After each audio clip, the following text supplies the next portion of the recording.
नमस्कार दोस्तों, स्वागत है आपका ज्योतिष के सबसे पॉपुलर प्रोग्राम ज्योतिष जरा हटके में। जीवन को आसान बनाते दिव्य ज्योतिष उपाय। मैं हूं एस्ट्रोलॉजर और वास्तुशास्त्री डॉक्टर विशाल अरोड़ा। नासा से लेकर इसरो तक सभी वैज्ञानिक एक ही ग्रह पर फोकस किए हुए हैं कि वहां अगली प्रजाति मानव बस्ती कैसे बसाई जाए। जीवन को तलाशा जा रहा है और सुनने में तो यह भी आया है कि आने वाले 10 सालों में वहां इंसानी बस्ती बसाने का पूरा इंतजाम हो रहा है। जी हां, मैं बात कर रहा हूं पृथ्वी से अगला नजदीक ग्रह मंगल। यह पृथ्वी से काफी नजदीक है और स्वाभाविक सी बात है, फिर इसका हम पर इफेक्ट भी सबसे ज्यादा पड़ेगा। ज्योतिष और वेद शास्त्रों में भी मंगल को बहुत मान्यता दी गई है और इसके इफेक्ट्स और साइड इफेक्ट्स को लेकर डिटेल वर्जन दिया गया है। आप में से कितने ही शादी के लिए एलिजिबल बैचलर्स इस मंगल ग्रह को अच्छे से जानते होंगे या सुना होगा मांगलिक दोष के रूप में, और जिसकी वजह से कई बार आपकी शादी होते होते रुक गई होगी या टूट गई होगी। मंगल आपकी मांगलिक दोष आपकी शादियों में बहुत बड़ा बाधक होता है।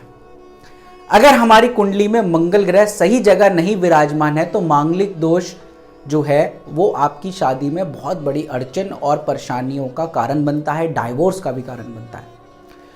मंगल ग्रह ज्योतिष के कई दुर्योगों को जन्म देता है, जैसे एक्सीडेंट, खून से जुड़ी बीमारियां जैसे bone marrow transplant, blood cancer, tumours, accidents होना, सर्जरीज पे सर्जरीज होते रहना, गुस्से पर काबू का ना होना और इसी के चलते आप गुस्से में कोई जुर्म कर बैठते, अल्सर, शरीर में फोड़े फुंसी होते रहना, बेतहाशा कर्ज का बढ़ते जाना और बार बार कर्ज लेने की नौबत आना, छोटे भाई बहनों से लड़ाई झगड़ा, प्रॉपर्टी को लेकर विवाद, पैतृक संपत्ति को लेकर विवाद, आपस में भाई बहन एक दूसरे से बात नहीं कर रहे, मिल नहीं रहे, आपकी जमीन जायदाद की लड़ाई या कोई भी प्लॉट फ्लैट का पैसे देकर भी फंस जाना या प्रॉपर्टी का सुख नहीं मिलना, शादीशुदा जिंदगी में तनाव, लड़ाई झगड़ा, डाइवोर्स की नौबत इत्यादि, ये सब मंगल ग्रह की क्रूरता और आपकी कुंडली में अगर ये ग्रह पीड़ित है तो उसी की वजह से आती है। और अगर आपकी मंगल की महादशा जो कि 7 वर्षों की होती है चल रही है तो फिर तो बिल्कुल संभल जाने का समय है कि कहीं ये मंगल आपको फिर संभलने का मौका नहीं देगा। अब ये सब तो हो गई मंगल ग्रह के दोष की बातें, पर मुद्दे की बात यह है कि आखिर में ऐसा क्या किया जाए जिससे मंगल ग्रह अब और ज़्यादा दिन हमसे रुष्ट ना रहे और जल्दी से सारी प्रॉब्लम्स सॉल्व हो जाए।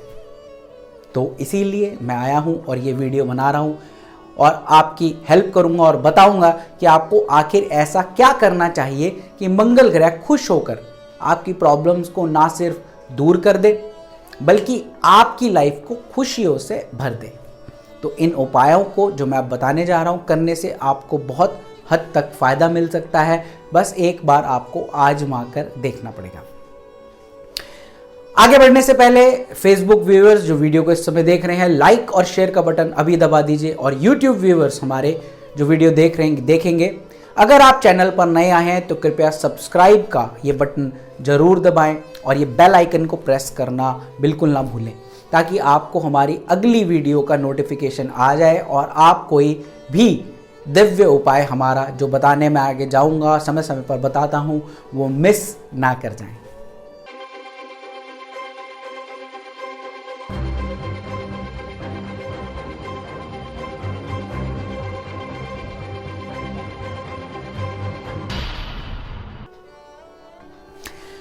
तो सबसे पहले तो आप ये जान लीजिए कि मंगल ग्रह का संबंध हनुमान जी से डायरेक्ट कनेक्शन है।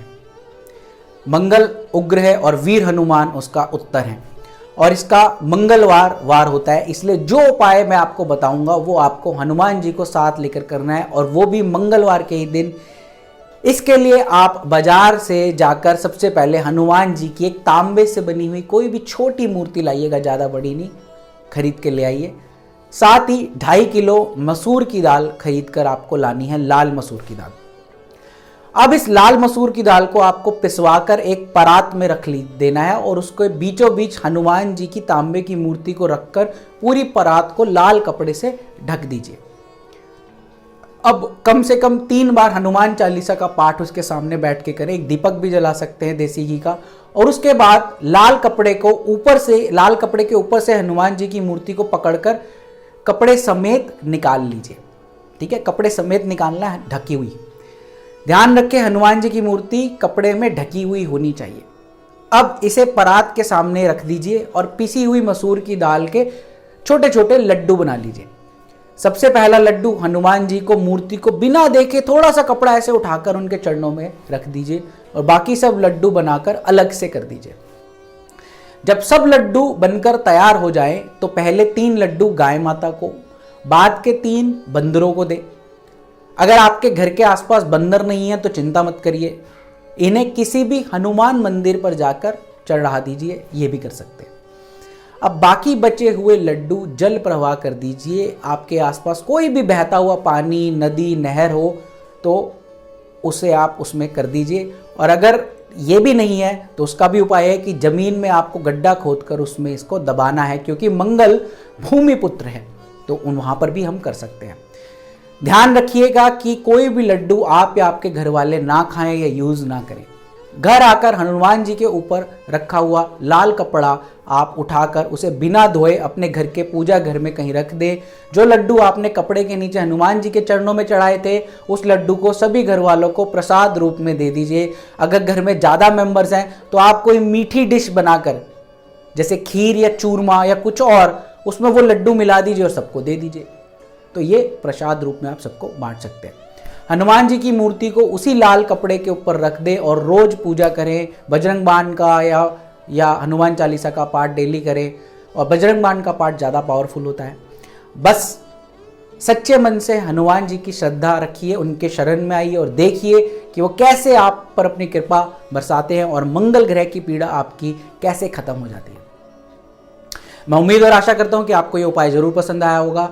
जुड़े रहें हमारे साथ इसी तरह ज्योतिष जरा हटके में आने वाले और भी कई दिव्य उपायों के साथ मेरे साथ।